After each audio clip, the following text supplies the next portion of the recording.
Bonjour à tous, j'espère que vous allez bien. Moi, ça va super. Alors, aujourd'hui, j'ai envie de vous parler d'un sujet très important, la médication. Alors, moi, j'ai découvert la médication il y a bientôt 5 ans, avant d'avoir été diagnostiqué, parce que je faisais le tour des forums pour savoir exactement quel a été le retour d'expérience de chacun. Et tout le monde disait... La Ritaline, c'est super, c'est magique, ça a changé ma vie. Donc moi, du coup, ça m'a hypé de dingue, ça m'a tellement hypé que je voulais tester, je voulais savoir ce que c'était. Et du coup, j'ai été diagnostiqué et on est parti sur un traitement à base de Ritaline. Et ce qui s'est passé, c'est une désillusion totale. Pourquoi ? Parce que moi, je m'attendais à une pilule magique. Je m'attendais vraiment à ce que ça change ma life. Et c'est pas du tout, mais alors pas du tout ce qui s'est passé. Alors, ce qui s'est passé, c'est rien. Absolument rien. Parce que je prenais la Ritaline et je faisais exactement la même chose qu'auparavant. C'est-à-dire que j'attendais que les choses se fassent d'elles-mêmes. Et du coup, malheureusement, il se passait pas grand-chose. Pas grand-chose. Et après, j'ai compris qu'il fallait quand même que je me mette en action pour que la Ritaline puisse avoir un impact particulier. Donc, c'est ce que j'ai fait et ça a commencé à bouger un petit peu. Mais c'est vraiment pas ce à quoi je m'attendais, hein. Donc, du coup, je me suis dit, oui, mais alors si c'est pour ça, dans ces cas-là, vaut mieux que je passe sur de l'automédication. Enfin, quand je parle d'automédication, je parle pas de médicaments, mais on va dire de solutions alternatives naturelles à base d'acides aminés, par exemple. Comme je faisais un peu de sport et que je m'y connaissais un petit peu en acides aminés parce que je prenais des BCA et autres. Eh bien, je me suis dit tiens, pourquoi pas tester, parce que je sais que la dopamine, je sais que en précurseur, il y a la tyrosine et il y a la L-phénylalanine, la D-L-phénylalanine. J'aime trop ce mot, la phénylalanine. Bref, et du coup, je me suis dit que j'allais les commander. J'ai commencé à utiliser la D-L-phénylalanine et j'ai commencé aussi à utiliser donc la tyrosine. Et franchement, ça donnait tout de même des bons résultats. Bon, après, c'était pas fulgurant, mais en même temps, comme j'étais un peu déçu de la Ritaline, je me suis dit que j'étais resté sur ça. Surtout qu'au niveau de la Ritaline, j'avais très peu d'effets secondaires par rapport à la majorité. Après, j'en avais tout de même. Alors, le premier effet secondaire, c'était de la bouse sèche. Bon, ça, franchement, on s'en fiche, hein. C'est pas trop grave. Mais après, un autre effet secondaire qui était quand même assez préoccupant, c'était la tachycardie, puisque du coup, ça me rendait très nerveux. J'avais le cœur qui battait trop vite, tout ça, etc. Et ça me mettait dans un inconfort parce que du coup, je restais concentré uniquement sur cette sensation-là. Donc, c'était totalement contre-productif. Bon, après, je me suis rendu compte que c'était la dose qui était peut-être un peu trop élevée. Donc, du coup, il fallait baisser à ce niveau-là. Et aussi, c'est là où j'ai découvert la L-théanine. Donc la L-théanine permet vraiment de calmer en fait cette sensation-là. Et à partir de ce moment-là, je commençais à faire un combo Ritaline et L-théanine, sachant que la L-théanine, on trouve ça dans le thé et c'est une acide aminé, une acide aminée, bref, c'est un acide aminé en fait totalement naturel. Et donc du coup, qu'est-ce qui s'est passé aussi comme effet secondaire ? J'étais très renfermé sur mes idées. J'étais très focus, certes, disons les choses clairement. Et par contre, quand j'étais entouré, je devenais, j'étais pas une agréable compagnie, on va dire. Pourquoi ? Parce que j'étais tellement dans ma tête que je parlais pas trop et puis j'étais assez froid, assez robotique. C'est ce qu'on m'a fait remonter. Et donc du coup, ça, ce sont les effets de la Ritaline. Après, d'un point de vue des effets positifs, c'est que ça m'a maintenu très alerte. Parce que je pense qu'à mon avis, le TDAH pour moi est corrélé avec mes problèmes de sommeil. Parce que j'ai toujours eu des problèmes de sommeil. J'ai toujours été insomniaque. J'ai des grosses difficultés à m'endormir. Et la journée, en fait, je suis très somnolent toute la journée. Et ça m'aide énormément, en fait, à rester éveillé, à rester alerte. Donc, très, très positif à ce niveau-là. Il y a absolument rien à dire. Après, dès lors que je suis passé en automédication, ça a été très très bien.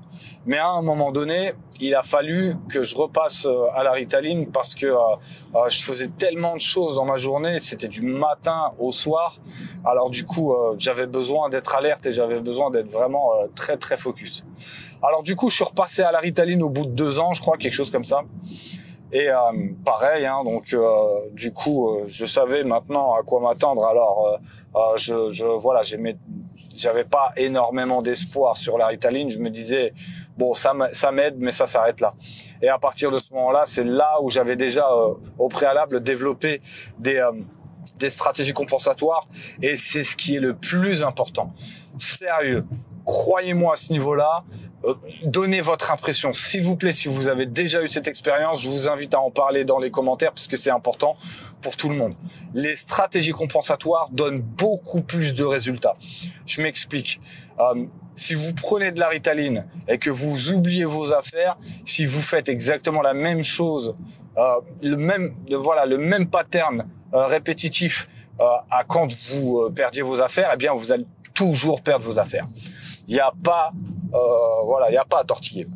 Par contre, si vous mettez des process en place avec la Ritaline, là, ça va être un combo gagnant. Par exemple, moi, quand j'oublie mes affaires le matin, c'est parce que je suis trop en speed. Alors du coup, je fais pas attention à ce que je prends et à ce que je prends pas parce que dans ma tête, je suis déjà dans ma voiture.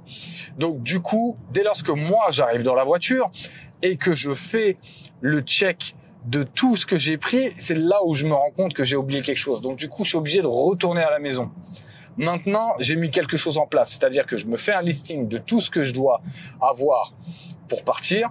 Et dès lors que j'arrive à la porte, avant de partir, je check tout ce que j'ai pris. Ça, je l'ai. Ok, c'est bon, je peux partir. S'il me manque quelque chose, et franchement, ça m'arrive souvent de me dire, ah mince, j'ai pas pris ça. Et bien là, du coup, ça me permet d'être nickel à ce niveau-là. Par exemple, je sais pas si vous m'avez suivi en 2017, mais à un moment donné, je suis parti en Thaïlande pendant 3 mois et il a fallu vraiment que je sois très organisé à ce niveau-là parce que je changeais souvent d'hôtel. Et donc du coup, j'ai trouvé un process qui aujourd'hui m'aide encore puisque dans le cadre de mon travail, eh bien, ça m'arrive de prendre des hôtels. Et qu'est-ce que je fais le matin? Quand je dois partir de l'hôtel, eh bien, je dois récupérer déjà tout ce qui est pas sous mes yeux. C'est-à-dire, dans la salle de bain, dans la cuisine, je récupère tout ce qu'il y a, je récupère toutes mes affaires, je mets tout sur le lit. Ça, c'est la première étape. Après, je fais le tour de toutes les prises électriques pour récupérer les chargeurs, etc. Comme ça, j'oublie rien à ce niveau-là. Et soyez-en sûrs que si je ne mets pas ce process en place, eh bien, à tous les coups, je vais oublier un gel douche, je vais oublier mon chargeur et voilà.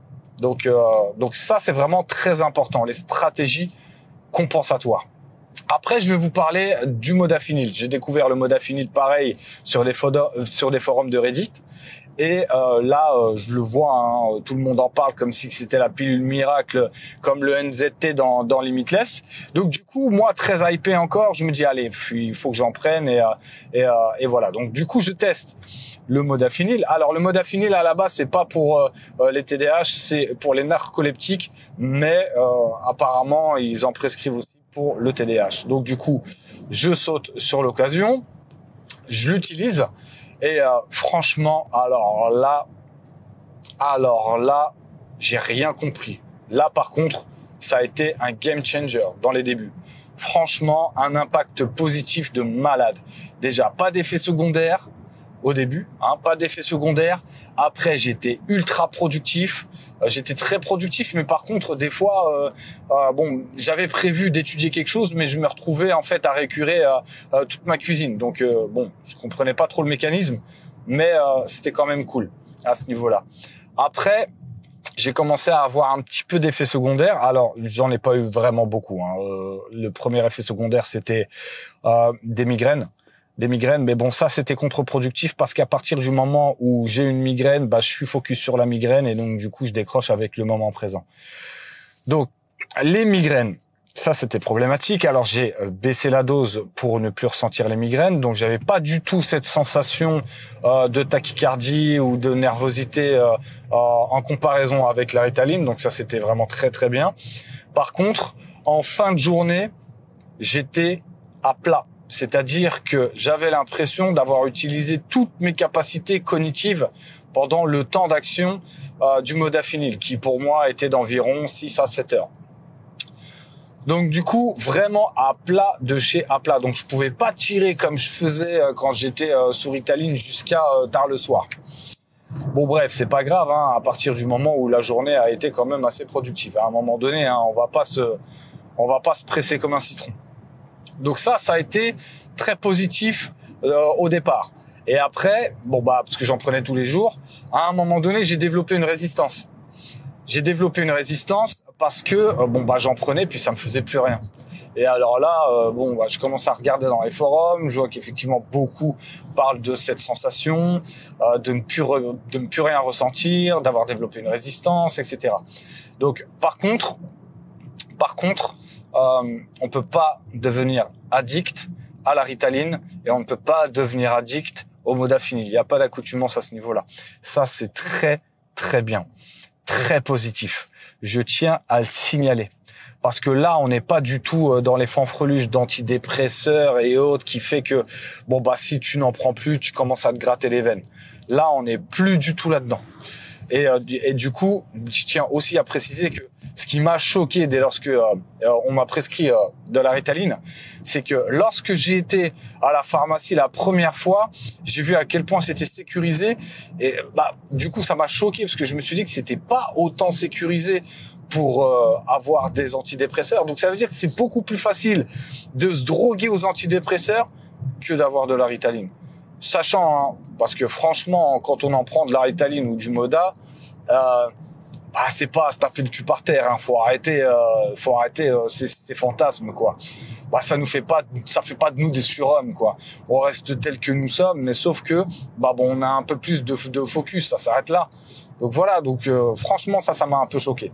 Bref, après je peux comprendre que ce soit très réglementé, etc. Parce qu'il peut y avoir des abus. Je comprends tout à fait. Mais ça m'a fait un peu bizarre. Bref, je voulais revenir donc sur le sujet. Je continue mon traitement à la Ritaline, même si j'en ai plus depuis un petit moment. Il faut que j'y retourne. C'est ce qui est le plus adapté à mes attentes après avoir utilisé les stratégies compensatoires et après avoir une feuille de route pour savoir exactement ce que je dois faire et quand je dois le faire. Voilà. Donc j'espère que cette vidéo va vous aider à y voir un peu plus clair. Si vous avez eu une expérience particulière par rapport à ça, je vous invite à en parler dans les commentaires. Et vous pouvez toujours profiter de la formation Concentraction que vous trouvez au niveau du lien de la description, du lien dans la description. Et comme ça, vous allez pouvoir avancer vers un objectif bien défini. Je vous dis à bientôt pour une prochaine vidéo. Je ne sais pas encore quel sera le sujet parce que je le fais vraiment au jour le jour. Donc, je vous dis à bientôt. À plus.